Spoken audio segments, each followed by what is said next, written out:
Hi, and welcome to this presentation on grieving death in early and middle adulthood. My name is Cindy Rowe, and I'm an MSW student at Marywood University, and I want to welcome you to this presentation. So today we're going to look at the grieving process in the context of the death, certain types of death that might happen more often within the time frame of early and middle adulthood, such as the death of one's child, the death of a person's spouse or their parent, deaths of friends, and then we're going to look at some interventions to help those grieving these types of losses. According to Erickson, the task of early adulthood involves developing intimate bonds with others by forming relationships that involve commitment to each other. For many people, romantic relationships help give them a strong sense of security and comfort, which is similar to the safety and security that each partner in the relationship enjoyed from the bonds they developed with their parents as they were developing and growing up. And as these couples start families, each parent then forms their own emotional bonds with their child. And of course, these bonds strengthen over time. Because of the propensity of humans to believe that life progresses in a linear fashion, the death of a child or a young person seems really unnatural, which in turn shatters our worldview. Parents have hopes and dreams for their children's lives and futures, so because we're supposed to protect our children, parents never stop worrying about them, even when those children grow up and become adults. So when their child dies, their hopes and dreams for their child and for the life they've envisioned as parents, and their hopes and dreams as a family unit, those are all lost as well. Partly due to these factors, the loss of a child due to their death is often described by bereaving parents as the most painful type of loss a person can possibly face. According to grieving parents, their child's death is always and forever present in their life. The pain can and usually does eventually diminish, but it never completely goes away. So for these parents, their life is forever changed. Research on parental grief indicates that cause of death really doesn't matter when a child dies. So losing a child during pregnancy, for example, that was found to be felt just as intensely as other types of children's death. What may be different for some parents who lose a child during pregnancy, though, is the duration of their grief. It might be shorter, declining in the first year or so after the loss. Because others may be unaware of the strength of the bond between parents and their child during pregnancy, grief from deaths that occur early on, such as miscarriages, stillbirths, death from neonatal health problems, or from sudden infant death syndrome, they may be unknowingly marginalized by other people. So well-meaning family members and friends, they might just tell parents who've suffered a miscarriage that it's okay, you'll be okay, there can be other babies. And they might say this in an attempt to help ease the parent's grief. So this might explain how nowadays parents-to-be, they tend to wait a while before telling anybody when they're expecting. Complicating the grief of parents are the what and why questions that can border on self-interrogation, such as, what did I do to make this happen? Did I eat something that I wasn't supposed to? And the big why question, why did this happen? In the case of miscarriage, parents might also mourn the loss of their fertility, which can lead to their feelings of guilt and shame, as well as each individual parent questioning their own femininity or masculinity. The suddenness of these deaths can also catch parents by surprise, which again is another factor that has been implicated in complicated grief. In instances of sudden infant death syndrome, grief is also complicated by the fact that prior to death, the babies showed no signs of sickness or distress. And so all these issues can contribute to feelings of guilt and self-blame, which intensify for parents as well. And the persistent feelings of this guilt and self-blame, they're common elements to grief following perinatal and SIDS losses. So, if they're left unchecked, they can fuel the complicated grief.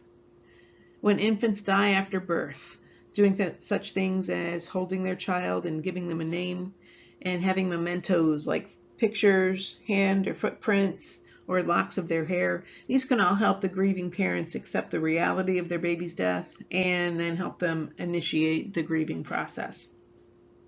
Another important factor with regards to the death of a child is marriages can also suffer consequences, since each partner needs the care and support from their spouse to help manage their grief.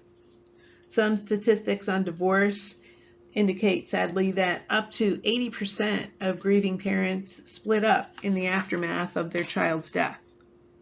And this is because coping with grief depletes each individual's emotional resources so much that they have little supportive energy left to give to their partner. Differing grieving styles can also stir a parent's feelings of alienation from their spouse, again, further leading to the deterioration in their relationship.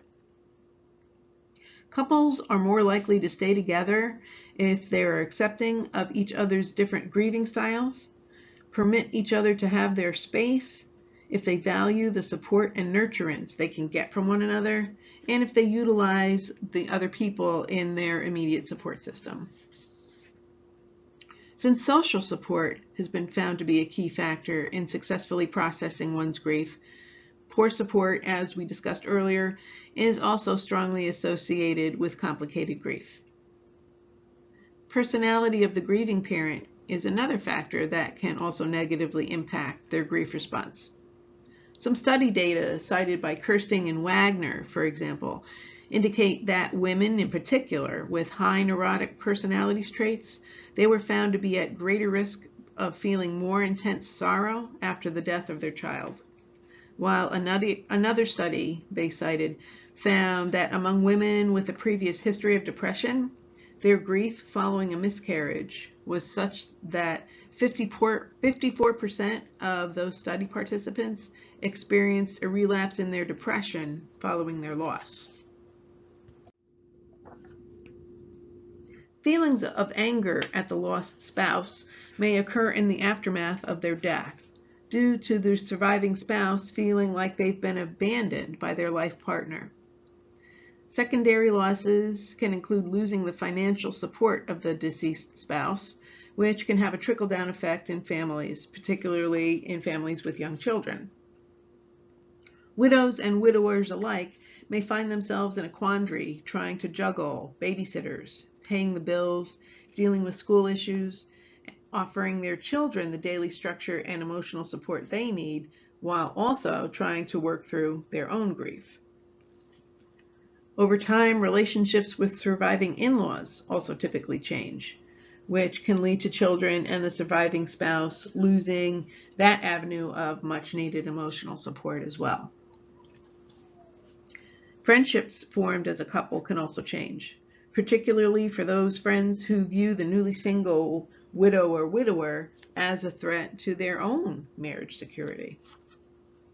And lastly, because men in our culture are oftentimes defined by what they do and are socially conditioned to remain stoic and strong in the face of adversity, they may retreat from their grief by perhaps diving further into their work or turning to alcohol or drugs as a way to numb their emotional pain.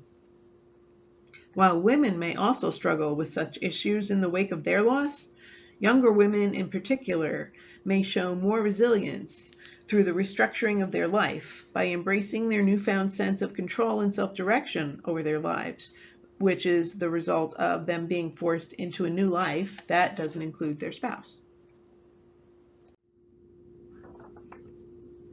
Overall, the anticipated on-time death of a parent is generally seen as normal, but losing a parent can still cause a great deal of grief.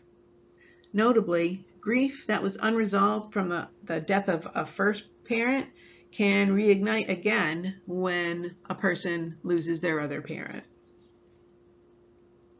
Estrangement is another factor that can impact how a person grieves the loss of a parent. Those with a history of conflict with their parent are more likely to have more difficulties grieving their death, particularly those who've experienced relational conflict with their mother.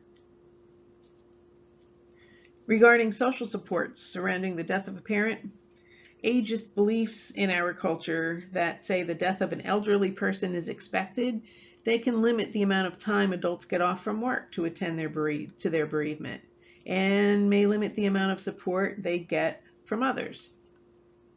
Lastly, primary caregiver children, as in the cases of those who care for their parents who have dementia, for example. They tend to have stronger emotional reactions to their parents' death because caring for them strengthens that attachment bond between the parent and the child.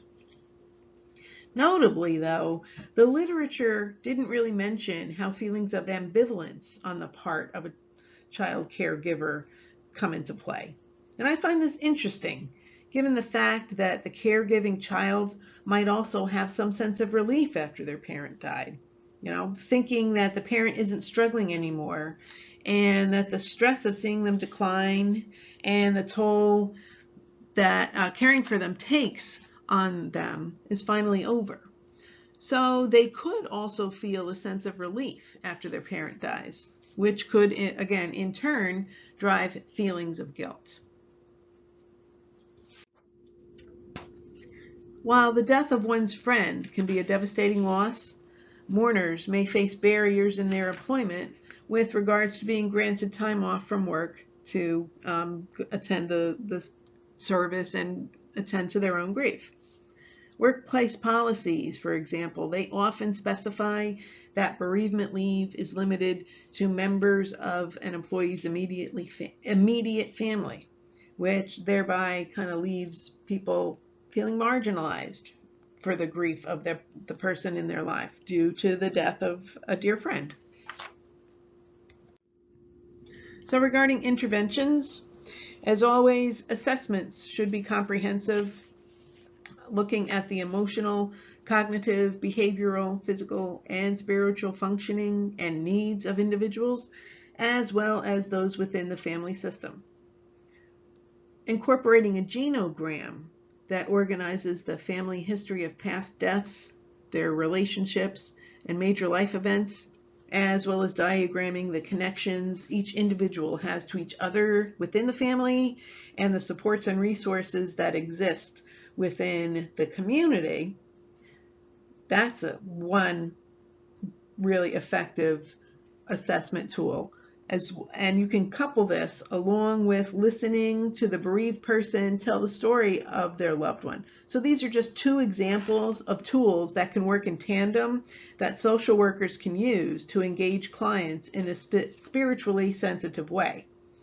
By letting the client take the lead as they talk about their loved one, and by asking questions for elaboration and clarification, the social worker who uses these tools demonstrates empathy by being fully present with the client as the client begins to open up about their loss.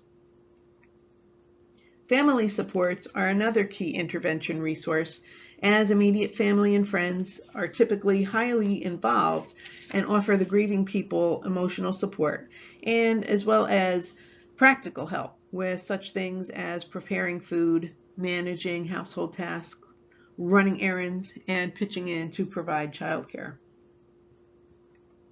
In-person support groups that meet face-to-face.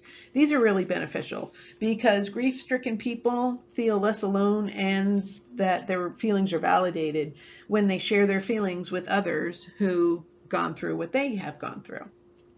A second key benefit from these groups is that they offer opportunities to the grieving people to help others within the group, and this in turn helps ease their emotional pain. Many of the support groups regarding the death of a loved one, these are based on some type of characteristic of the illness or the cause of death, such as groups specifically designed for those who lost a loved one to suicide, who died from AIDS or cancer or some type of terminal illness, or even from opioid addiction. So support interventions in groups can utilize stress reduction techniques, psychoeducation, journaling, talk therapy and talking, and connecting members to social supports in the community. It's vital to remember, though, that people need to feel ready to join a support group. And so this is why pre-screening interviews are typically required before being allowed to attend a support group meeting. Grieving individuals who really aren't ready to join a support group, they may be resentful of well-meaning friends or relatives who suggest that they join a support group if they really don't feel that they're ready to do that. Online support groups are another avenue and they're growing in popularity due to their convenience, especially for people who don't have the time or aren't able to join in-person, face-to-face support groups, such as those who, have limited funds, they can't afford to join support groups, or those people who live in rural areas. As we've seen, differences in grieving style between mothers and fathers can cause them to view their loss in very different ways. This, in addition to the heavy mental and emotional toll of their grief, can greatly interfere with their ability to support each other. Interventions for these couples would focus on helping them communicate with each other more often and with more openness and empathy, helping them learn to use reframing when considering their differing viewpoints, and finding the common ground between them. Additionally, psychoeducation for couples would include sharing information on gender differences and bereavement, common issues parents who've lost a child to sudden infant death, miscarriage, stillbirth, or other causes of childhood death, common issues that they typically face, and how grief can impact the marriage. And lastly, individual or family-based therapy is again a common method of intervention for those grieving the loss of somebody they love due to death. So this concludes this presentation, and if you're interested in learning more about death and grief in the context of social work, you can visit my YouTube channel to see other presentations on other related topics. So thanks again for watching.